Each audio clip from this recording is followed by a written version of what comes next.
All right, we got multiplying monomials down. Let's get into dividing monomials now. A couple quick definitions are zero exponents and negative exponents. These are key to learning. They can cause a lot of trouble, but once you got them down, they're actually not too bad. Okay, so you just got to focus up when you go through these, and I think you'll be all right. So a zero exponent, it's just any non-zero raised to the 0 power. So basically anything raised to the 0 power. 3 to the 0, negative 5 to the 0, x to the 0, anything to the 0 power. Okay? Negative exponents, anything raised to a negative power. So 4 to the negative 2, x to the negative 5, just anything to the negative power.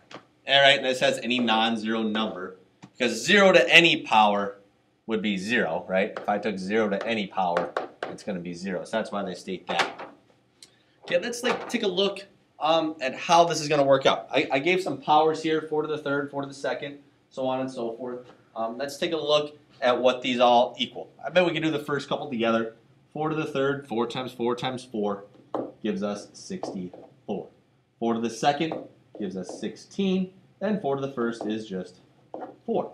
Okay, before we can go over to 4 to the 0 power and 4 to the negatives, we need to take a look and see what is happening between the 64 and the 16 and the 16 and the 4. Well, if we take a look at it, it's basically the inverse of multiplying by 4 each time. We're really dividing by 4, aren't we?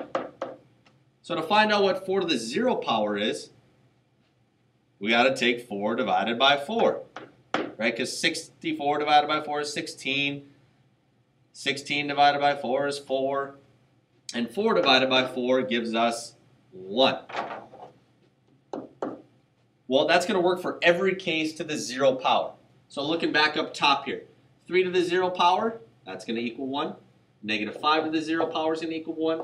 X to the 0 power is going to equal 1. Okay, anything to the 0 power is going to equal 1. It's a very easy rule once you get it down. Well, what about our negative exponents now? What's going to happen as I go to 4 to the negative first power? Well, that same pattern, isn't it? We really just divide by 4 each time. And I could write that as a fraction, right? 1 divided by 4, 1 divided by 4. So it looks like 4 to the negative first is going to be 1/4. Okay, same thing again. We're still just dividing by 4. Or essentially we're multiplying by the reciprocal, right? 1/4 divided by 4 is the same thing as 1/4 times the reciprocal, which is 1/4, to give us 1/16. So we have 1/16 here. And I bet you can take a guess that we're just multiplying the denominator by 4 each time to give us 1/64. Okay, we're going to show a little rule with that here in a sec. That'll save us some time, so we don't have to think through this. But this is why the 0 exponents and the negative exponents work the way they do when we explain them here. So we take a look, we just talked about it, 0 exponent property. Anything to the 0 power is 1. So 15 to the 0 power is 1. B over C to the 0 power is 1. And this big monomial here is simply just 1. So don't waste your time trying to go through and simplify that thing when anything to the 0 power is simply 1. The negative exponent, get a little more confusing, but not too bad. If you noticed back in our first slide, we had 4 to the negative 2 power, which we said was 1/16. Well, if you think about it, 16 is really 4 to the second, isn't it?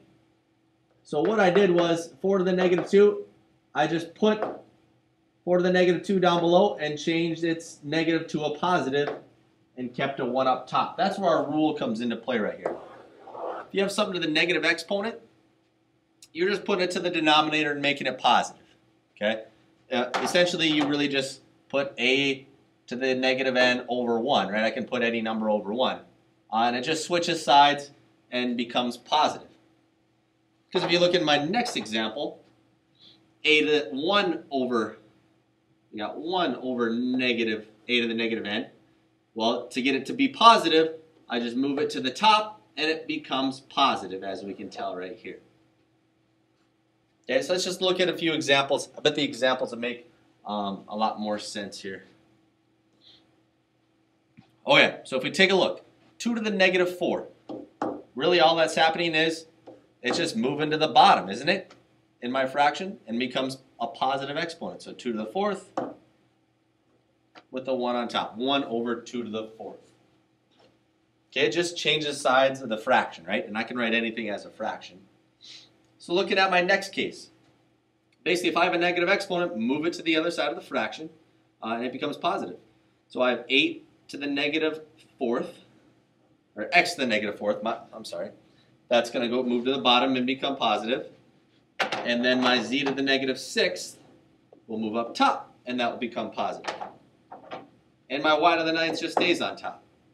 So I got y to the 9th still on top, and I just move my z to the negative 6. Well, it becomes positive when I switch the sides, right? And x to the negative 4th becomes x to the 4th. Okay, that's kind of the simple way to think about it. You just got to think back to how it works. Let's go back to that first slide again. Just make sure, looking on the right side here, right, we just kept dividing by 4, and that's why it works out the way it does. It can be kind of confusing. You might just have to pause through this and go back and take your time. But the quick way is to make it a positive exponent, flip it to the other side, and it becomes positive. Okay, we have a couple rules here. Quotient of powers. It's the same thing as our product of powers.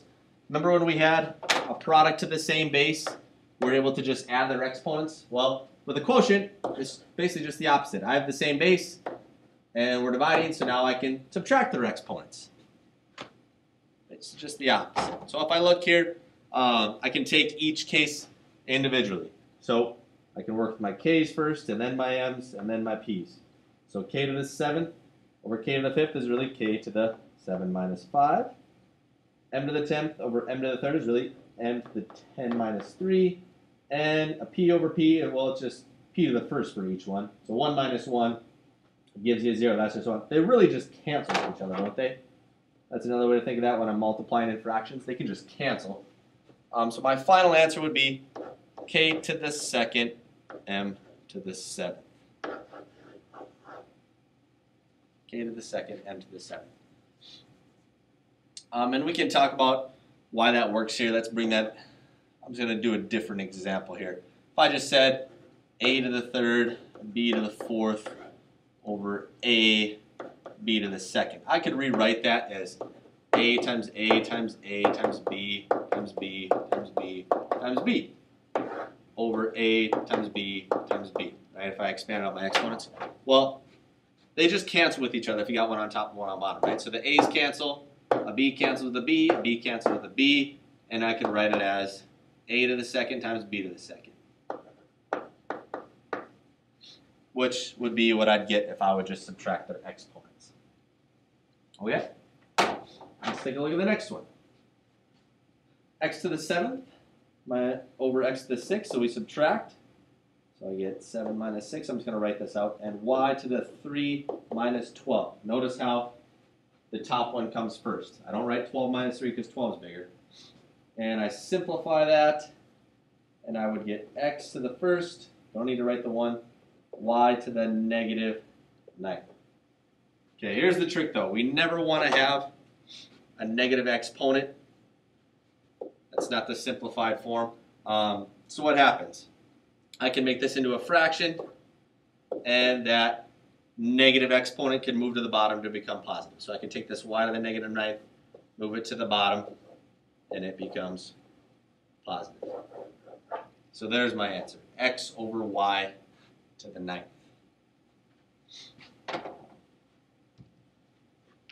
Power of a quotient, same thing. We did power of a product, we just distributed. That's the same thing that's going to happen here. We're basically just distributing that m. So it would be a to the m over b to the m. We'll just do one example here. Remember, I got a power of a quotient here, but I also got powers of products, don't I? So I got to distribute this third power to everything.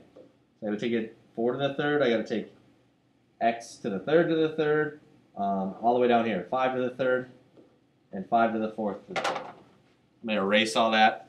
I know it gets kind of confusing. So basically I'm taking everything to the third power.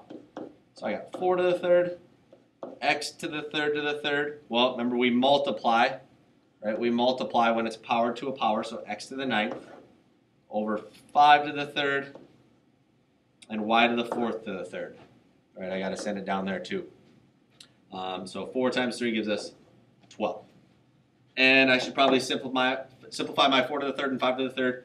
So I get 64x to the 9th over 125, y to the 12th. And if I could simplify my 64 and 125, I would, but I don't believe a number goes into both of those. So that would be my simplified form.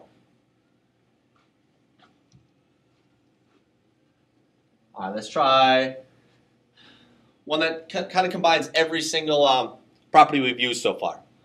So remember, it's a good idea to work with those negatives. Get rid of those negative exponents right away. Remember to get rid of them, you just move it to the other side of the fraction, they become positive. So basically I'm going to move this m to the 5th, negative 5th down low, that becomes positive. And I'll move these two up top and they'll become positive. And I'll rewrite this. So I have 75, p to the 3rd stays there. The m to the negative 5th dropped, but I have m to the negative 4 and r to the negative 8 that came up and they became positive. Okay. And down low 15 stayed the same, p to the 5th stays, and the two negatives left, but my m to the negative 5th came down low to become m to the positive 5th, right? They just switch sides of the fraction and become positive. Okay, now we can go through, I'll teach you a trick in this as well to save you some time. So I simplify my 75 over 15 first of all, and if you think, I know 5 goes into both, but 15 also goes into both, so we're going to divide both these by 15. 75 divided by 15 changes into 5, and 15 divided by 15 is 1, right? 15 goes into each of those. So far I know I'm going to have a 5 on top down here. Okay, here's my quick way to think of this. Instead of taking p to the 3rd over p to the 5 and having to subtract, I'm going to write that over here, like p to the 3 minus 5, and then you bring back in negatives into play, it just gets confusing. If you think about it, I have p to the 3rd, so I got p times p times p, and then p to the 5th down below, right? P times itself 5 times. Well, 3 of these p's cancel with 3 of these p's.